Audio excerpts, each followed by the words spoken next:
Most businesses only focus on growing and expanding, and they give little to no attention to their exit strategies until after exit is staring them in the face. Learn here at Boosting Business Value, brought to you by Blue Sky Business Resources. You'll discover how to shape a more durable and saleable business, and how to implement a powerful, well-planned, and rewarding exit. Join Dr. David Gruder and Jason Tuzinkewich as they deliver actionable tips for lower middle market company owners, executives, and their trusted advisors. Find out where your business currently stands, how you can meet your revenue objectives more reliably, and how to grow your venture to the next level, all with a smooth and fruitful exit in mind. Here are your hosts, Dr. David and Jason.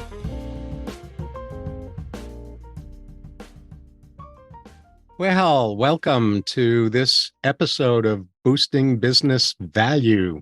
In this episode, we're doing part 3 of a 3-part kind of mini-series, the 3 teams you need in order to really thrive as a business. And those 3 core teams that help businesses flourish. Just as a quick review, in the first part of this series, we covered your life after ownership team.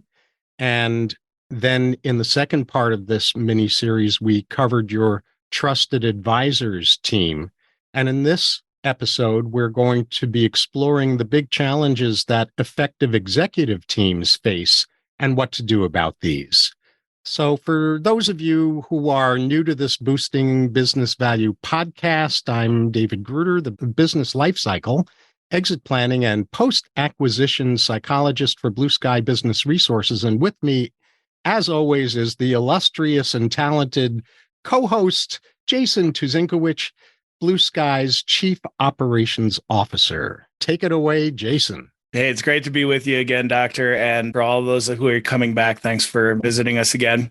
I'm really excited about this particular portion of this 3-part series because I think it's the team, the executive team. It's the team that business owners are most familiar with, but there's a lot of work to be done in this team. And I think that this is actually going to be the hardest of the 3 episodes to put into action for a lot of business owners. So I'm excited to dig in and to help facilitate some new thinking and some changes. So without further ado, I'll get right into it. We think that there are 5 really big challenges. There are a lot of daily challenges that executive teams deal with, but there are 5 really big challenges that executive teams must face in their quest to be exceptional. And the very first of those challenges is composition. And when you think about a business owner starting a business, they're surrounded by people they're comfortable with. They're surrounded by cheerleaders and champions of their vision. And those people tend to get placed in a seat because they're comfortable. They're cheerleaders and champion. They're behind the vision and the idea, but not always placed in a seat because of specific qualifications or their capability to be an alternate perspective and support critical thinking throughout the business development piece. And so taking the time as a business owner, as an entrepreneur, and as a leader to think about what does this team really need? And how do I find a home for my friends, my champions, the people that are enthusiastic about building this vision, but filling my executive team with the right people, the right skills, and the right perspectives in each of those critical chairs is really important. And I think that it's something that doesn't get as much attention, especially in younger or closely held private businesses, as it could. Mm-hmm.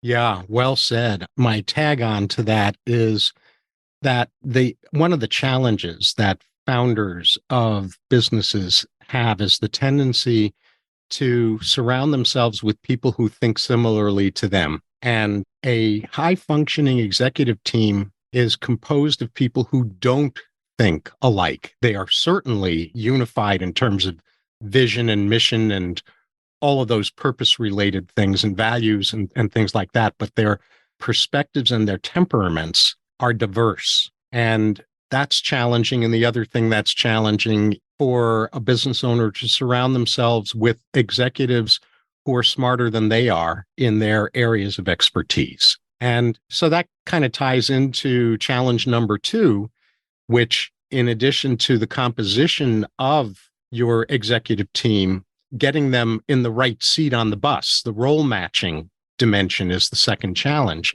Not everyone is right matched, first of all, to be an executive. And if they are right matched to being an executive or to growing into being an executive, if they get the necessary training and mentoring in order to step into an executive mindset and skill set, the question still remains, which executive role are they best matched to excel in and contribute through? So this is another challenging decision for business owners to wrap their heads around. And if you have founded a business, you already know in your heart that you can do it better than any place you've worked for up until starting your own business.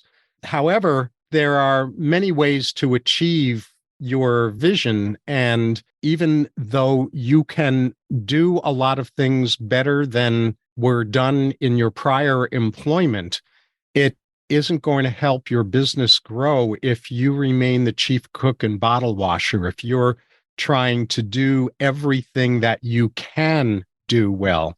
There's an old saying you may have heard, just because I can doesn't necessarily mean I should. Maybe yes, maybe no, but that's part of the honesty that's really important for business owners to go through. And we'll go into a little more detail on this with some of the upcoming challenges. But the last thing I'll say for now is that a lot of business owners just don't fully understand the importance of each seat that is necessary for a thriving executive team. And we'll go into details about that, and connected with that, what each seat requires of that particular executive. Yeah, and that's a really good point. A lot of my entrepreneurial colleagues and friends are of the mindset none of us really care about titles, right? And so we don't want to necessarily be like, oh, I started the business, I have to be the CEO. But in having that mentality and this being, my third startup, what I realize is you're kind of shortchanging yourself. There's a difference between respecting a role for the job function that is required and being super title conscious.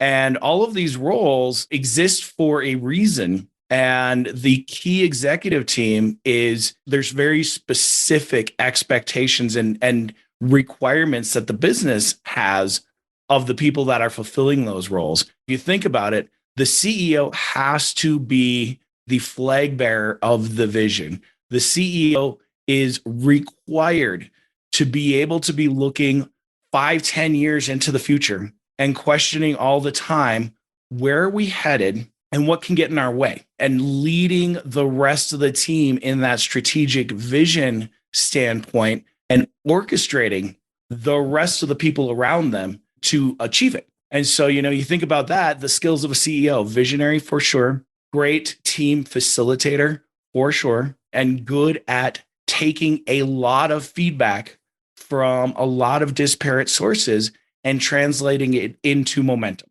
A CEO doesn't necessarily have to be a great tactician. And so that's one of the great things to think about as you're looking at the rest of these roles. Before I go further, Doctor, you were going to say something? Yeah, just an add-on about purpose-based businesses and where are we heading? In a purpose-based business, the other question that's asked and that people stay connected with is, why are we heading there? Not just where are we heading, but how is our direction that we're heading in serving our highest vision, our highest sense of purpose for being a business in the first place? And oftentimes people don't devote time to the why question or sufficient time to the why question, and they don't return to the why question often enough in my experience. That's a huge point. And that we that is encapsulated in the why isn't given a lot of credence either. You think about it, that we, when a CEO is answering the why question for us means shareholders or stakeholders, it means employees, it means customers, it means vendors. Everybody has to be a part of that answering the why, and it has to make sense for each of them, because without that, Nobody's going to fall behind your banner with passion, with enthusiasm, with the heart and pride to achieve it. And if you don't know how to have those why discussions, then bring in a facilitator to facilitate those discussions among your executive team. Absolutely. And, there are a lot of opportunities as we're talking through all of this. There are a lot of things that you may need to bring somebody in to facilitate and show you the first time.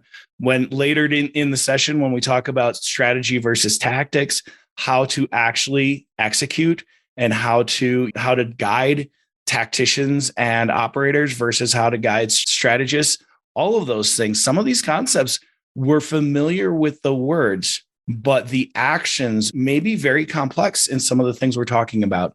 And there are always going to be specialists who can help you get the ball rolling. And so that's a really good point. I'm going to fly through some of the other executives very quickly, just so you get an idea. There's always going to be a stability executive, somebody with a role like chief sustainability officer. That's the type of person that looks at ESG planning. They look at compliance, they look at financial integrity, but they also look at stewardship. Change executive, chief revenue officer, or something like that, a director of R&D. They'll typically be somebody that facilitates the bridge between the engineers and the salespeople, whether that's an actual R&D department coordinating with a marketing division to make sure that what they're researching has a market and that they understand how to sell it, that type of thing. But a role that's coordinating new product development with placing those products into the marketplace. I like this one. Dr. Gruder called it a doing executive, and that's the chief operations officer. This is a role that I always jump into when I have the ability to be an executive, because it's the guy that bridges the gap, or gal, between strategy and tactics. You have to be able to get into the analytical weeds and say, how do we make this plan work functionally in the day-to-day grind of running our business? And how do we make it efficient? But you also have to be able to talk with the visionaries and the strategists and deal with those why questions, but turn those why answers into how answers. And so the chief operations officer is usually the right-hand person to the CEO, and they're really working in tandem, making vision action. Chief integrity officer, this is one that is becoming more and more commonplace in the executive stack. Historically, the old generation of, I'm the boss, you do what I say, integrity really wasn't something that came up a lot in many companies. But nowadays, especially with ESG and with the changing dynamics of workforce expectations, business integrity is critical. It's essential. And then the last one that I would say a lot of young or small business owners don't give enough credence to, but is absolutely critical, is your financial officer. Somebody in that CFO role. I know, and a lot of you will laugh, but I've been in these businesses as well. But a lot of businesses start up with a family member controlling the books. And that's helpful because it puts somebody in that seat and you know how to talk to them and you can trust them. But unless they're a fully trained financial expert, accounting is kind of witchcraft. They do a lot of math backwards. And it's a weird structure with journaling and with dual line reporting and all of that. If you don't have somebody that is really skilled and proficient in that, you're going to be at risk in paying too much tax. You're going to be at risk in financial controls, and you're going to be at risk of not being able to leverage all of your financial reports to inform operations and strategy. Mm-hmm.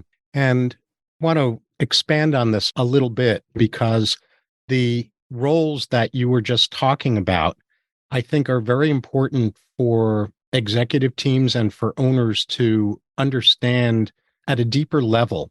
And the reason is because what we've seen over the past couple of decades is a whole bunch of very creative sounding chief X roles, chief happiness officer, et cetera, et cetera. And my perspective about that is that the reason that we've seen these kinds of novel and different kinds of supposed executive roles crop up is because businesses intuitively recognize that there is something out of kilter about the conventional executive team structure. And what's essentially out of kilter especially in today's world where we've transitioned from the experience marketplace or economy into the transformation marketplace or economy, is that the composition of an executive team needs to really reflect our fundamental composition as human beings, because businesses are fundamentally people. And there are 5 core archetypes that the roles that Jason just unpacked with you reflect. What I mean by an archetype is templates that capture crucial aspects of what it is to be human. So I want to context the roles that Jason was talking about in a way that I hope will make it easier for you to remember. So think about the image of a big plus sign. So you've got a vertical axis and a horizontal axis. And in the horizontal axis, you have 2 counterbalancing, equally important roles or archetypal energies. One is stability and the other is change. A healthy organization and a healthy executive team needs both. Officer who is overseeing the transformation process, and that's what Jason was talking about in terms of a change executive who is overseeing transformational aspects of the organization, such as research and development, marketing, sales, things along those lines. They're really the revenue officer, not the financial officer, but the officer who is always looking at how do you optimize revenues from the right customers, from the right clients. And then the stability officer is the counterbalancing energy of transformation or change in that horizontal axis in the plus sign. And they are responsible, as Jason said, for sustainability, for stewardship, for compliance, for financial integrity. And of course, the chief financial officer may be the stability executive, may be the sustainability officer, or they may report to the sustainability officer, depending on the size of the company and the needs. And then the vertical axis is the beingness, doingness axis.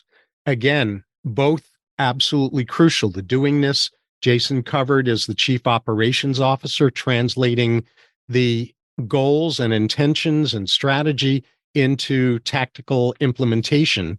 And the chief integrity officer is the missing executive that, in my opinion, most of today's creative executive titles are unwittingly trying to fill. And it's because HR got hijacked. The whole original vision of the HR role was to nurture team and individual development in a company. And what HR rapidly acquired or was given was responsibility for compliance, following the rules, sticking to the procedures. And both of those things are really important, but they're very different hats that require very different temperaments, very different mindsets, and very different skill sets. So if you've got a stability executive, they're handling the compliance pieces. The chief integrity officer is handling the team's development as individuals and as a collective, and making sure that at the same time that the reputation of the organization, the business out in the world, is a high integrity reputation, because the customer experience is a superb customer experience. And so if you think about that plus sign again, you've got the energies of beingness and doingness, the chief integrity officer and the chief operations officer. And then in the horizontal, you've got stability and change, the chief revenue officer and the chief sustainability officer. And at the intersection of those 4 energies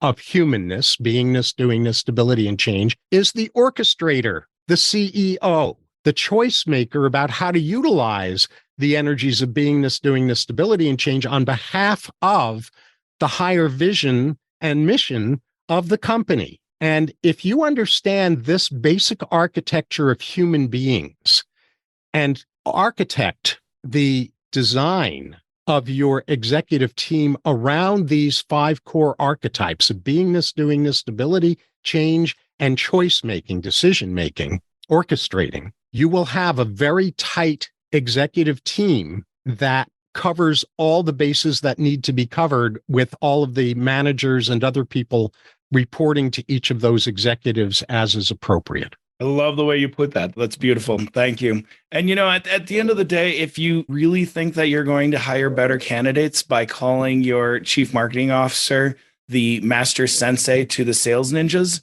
that's great. Have fun with it, but make sure that beneath those fun titles is clarity of purpose, clarity of functionality, and a true understanding throughout the organization of what they're responsible for. Mm-hmm. I continue to be a person who doesn't care about titles, but I respect the needs of the business. And I think that's where we need to be. And I really like the way that you broke that down for us, Doctor. Thank you. And then the next thing, moving right from that into the next level of beingness versus doingness, we've got to talk about this idea of tactical versus strategic thinkers.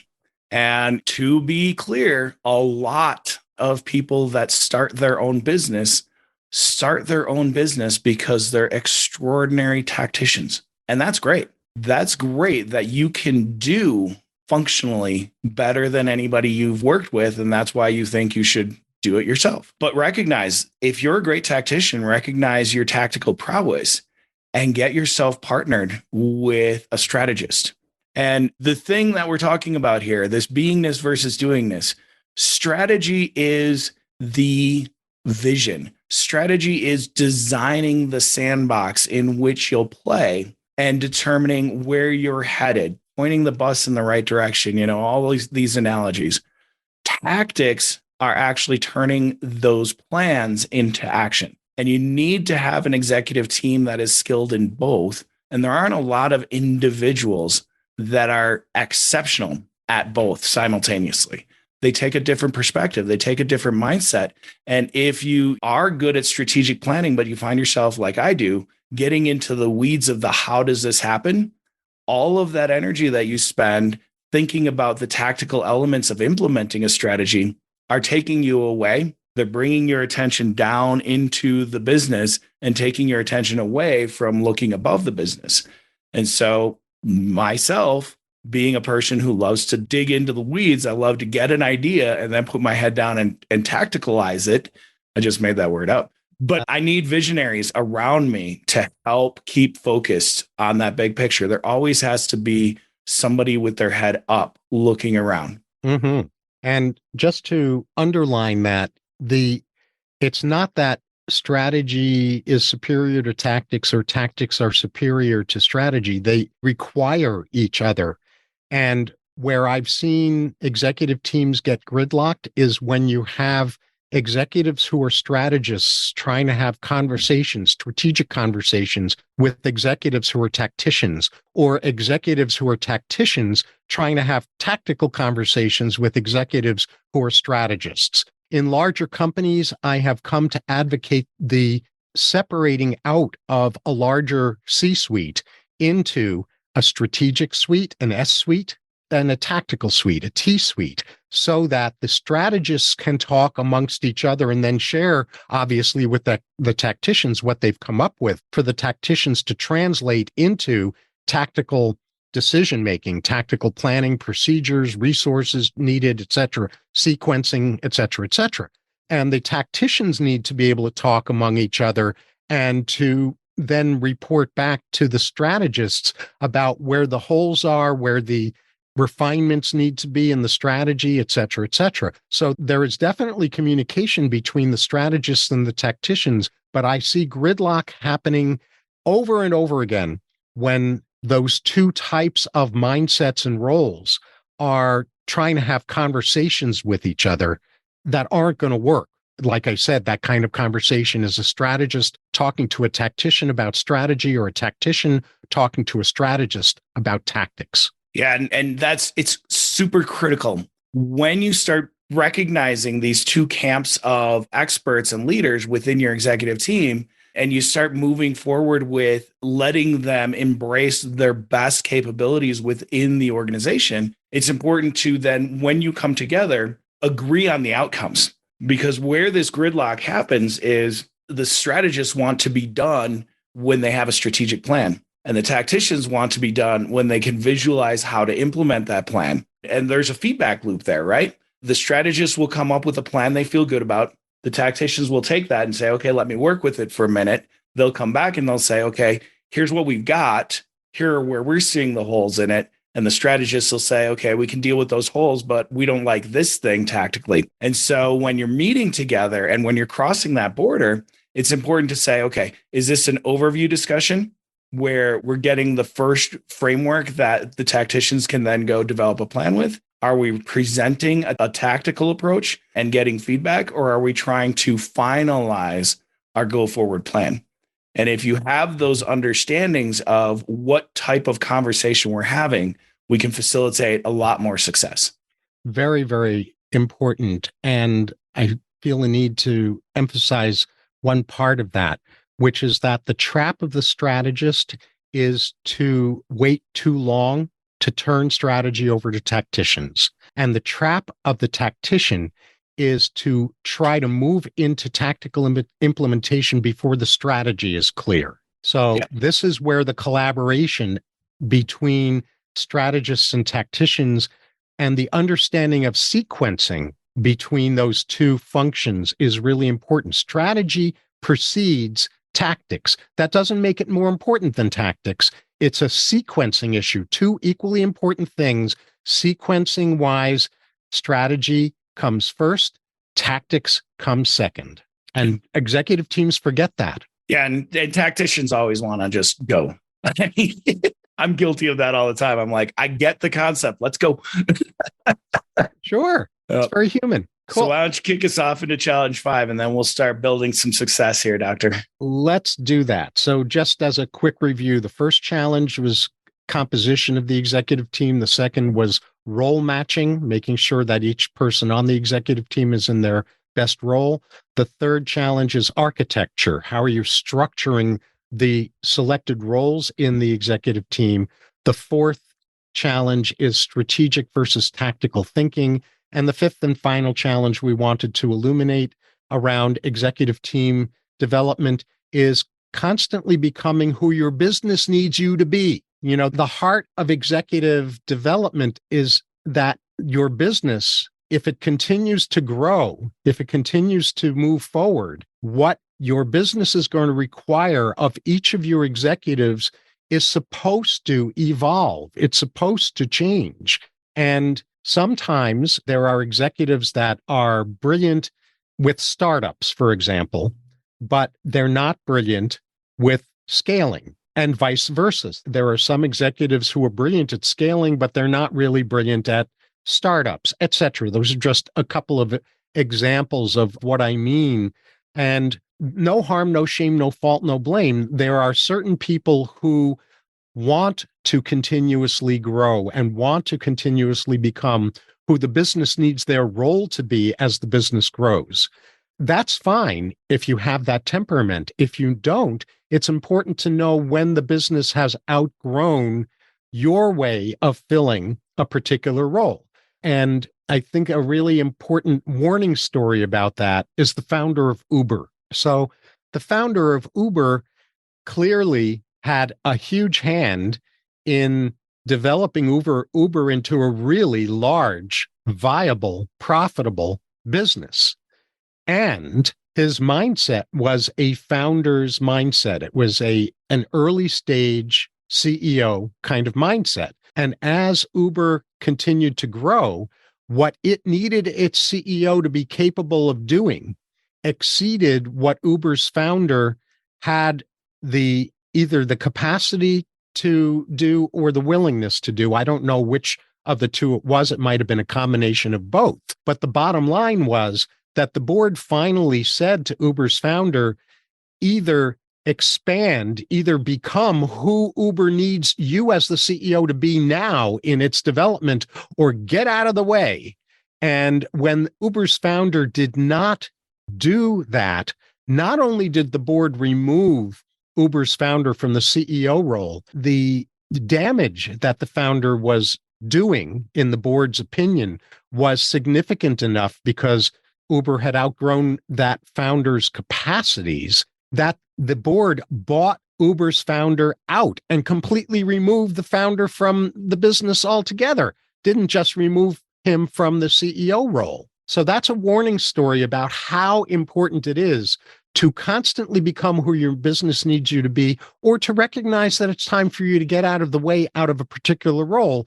For a CEO, what getting out of the way might be is moving out of CEO into chairperson of the board and bringing in a CEO whose skill set is more properly aligned with what the business needs the CEO to be able to do at this point in its development. Yeah. And that's, it's such an important point. And gets back to what I said in the very beginning of sometimes this is really hard work for any founder of any business who's put their heart and soul into that business. It's really hard work to say, you know what, I'm not the steward that's going to drive this business to its next level of potential and make the necessary changes.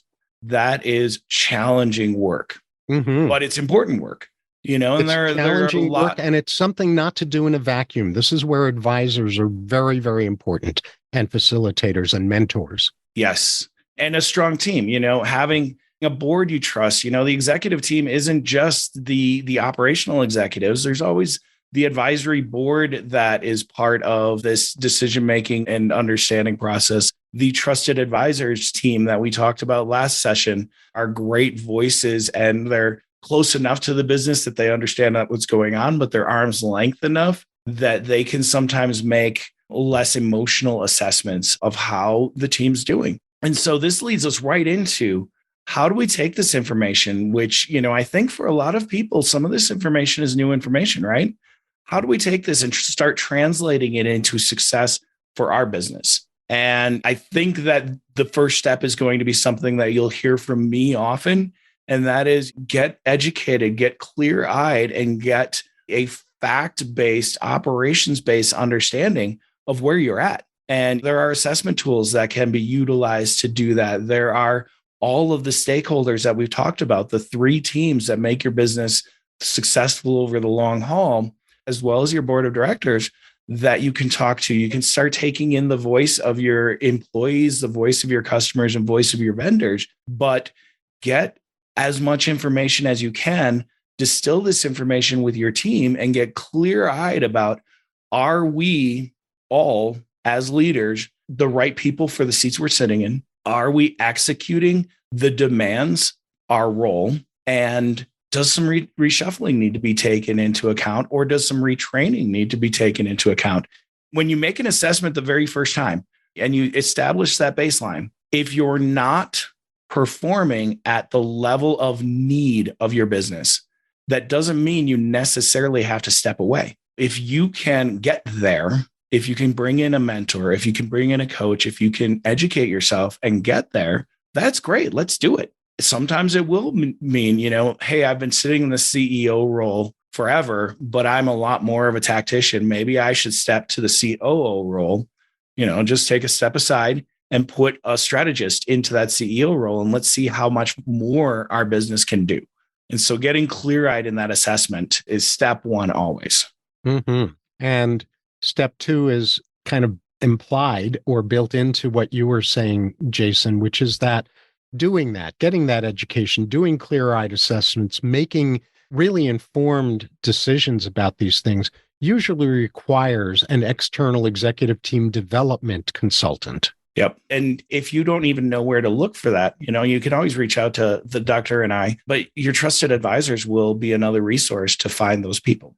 And then the next step in this transitioning into a more successful executive team is recognizing that your C-suite doesn't have to be the sole decision-making body. We've alluded to this a lot, but if you, the people that have helped you get to where you are, your friends, your colleagues, your cheerleaders and champions aren't necessarily the right people for these executive roles, there are other roles you can take to still drive the trajectory of the business and guide success.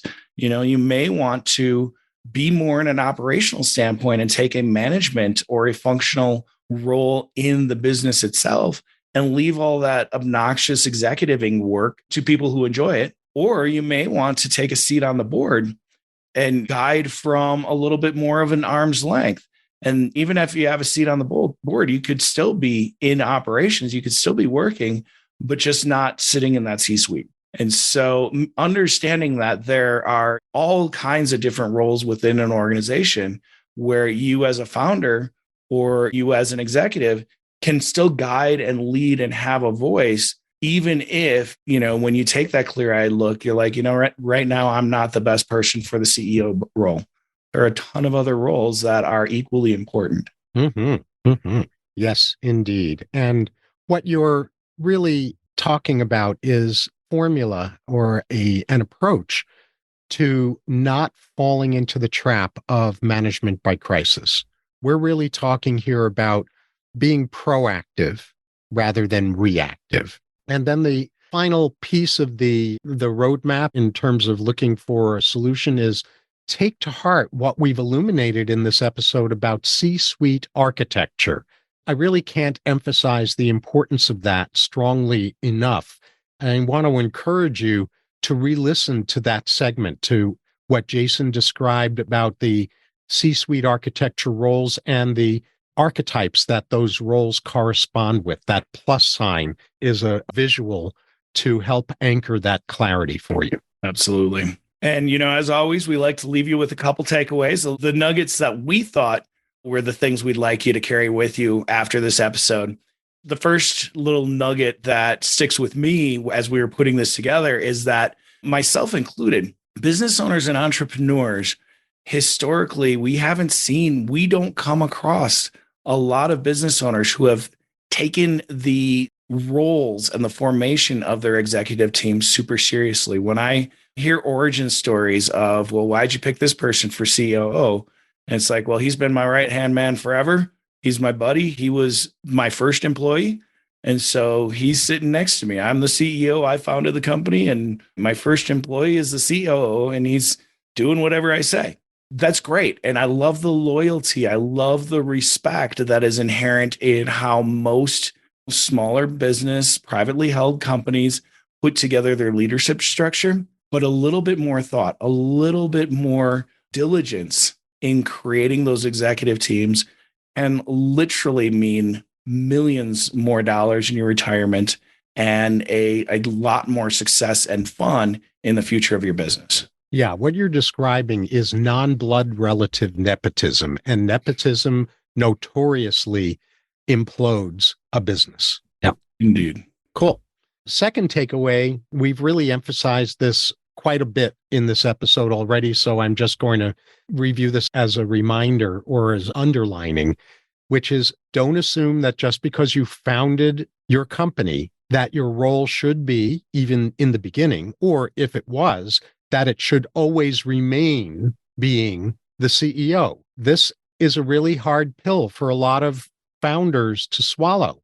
But if you're truly a servant leader to your business and you're truly dedicated to allowing your business to grow and to helping your business grow, then it's important to stay awake about that decision making. Yeah. And following right in line with these takeaways, it's don't automatically assume that you're going to populate your executive team with your family and those friends of yours that are like family. Sometimes it works. Sometimes it makes sense. You've got somebody that you trust, they're extremely skilled, and you've already been through conflict with them and know that you can disagree in a productive way. If you can say all those things, then yeah, maybe that family member or close friend is a great executive for your team. If you can't say those things, especially the conflict piece, if you haven't experienced those and you can't say definitively, this is the strongest person that I can think of for this role, and I can disagree productively with them, then really take pause. Think long and hard before you make that decision, because it's not just a business decision at that point. Mm-hmm. And final takeaway is that if you want to do a deep dive into C-suite architecture and into really understanding how the perspectives and the mindsets and the temperaments of each of your officers, your executive team, need to be different from each other so that everyone can appreciate each other's differences rather than get gridlocked in power struggles over who's right and who's wrong. Would strongly, even if this sounds self-serving, I would encourage you to read the book, The Nimble C-Suite, which I co-authored with Mark S.A. Smith. Yeah, and I have no bird in the hunt on this one, but I will say I've read it. It's a powerful book. It's an easy read. I'm fully behind y'all taking a look at that. And with that, on behalf of Dr. Gruder and myself, thank you so very much for joining us. I hope you enjoyed this time as much as we do. Please do consider subscribing. If you're using any of the podcast services, leave your comments in the comment section. We will be leveraging all of you and your input to build this podcast. And so we want to make sure that it's valuable and meaningful to you all. So please feel free to jump in the conversation anytime. All our contact information is readily available on LinkedIn or on our website, blueskyadvisors.net. We'd love to hear from you. And if you ever need support, we're here to support you. That's all for this episode of Boosting Business Value. May your new learning result in the smoothest and most profitable exit strategy for your business. With the right knowledge and guidance, the sky's the limit to what you can do. Do not miss an episode by subscribing to the show. And if you want to learn where your business currently stands, we also have free key opportunity assessments. Find all of them at blueskyadvisors.net/podcast. Thank you for joining us. See you on the next one.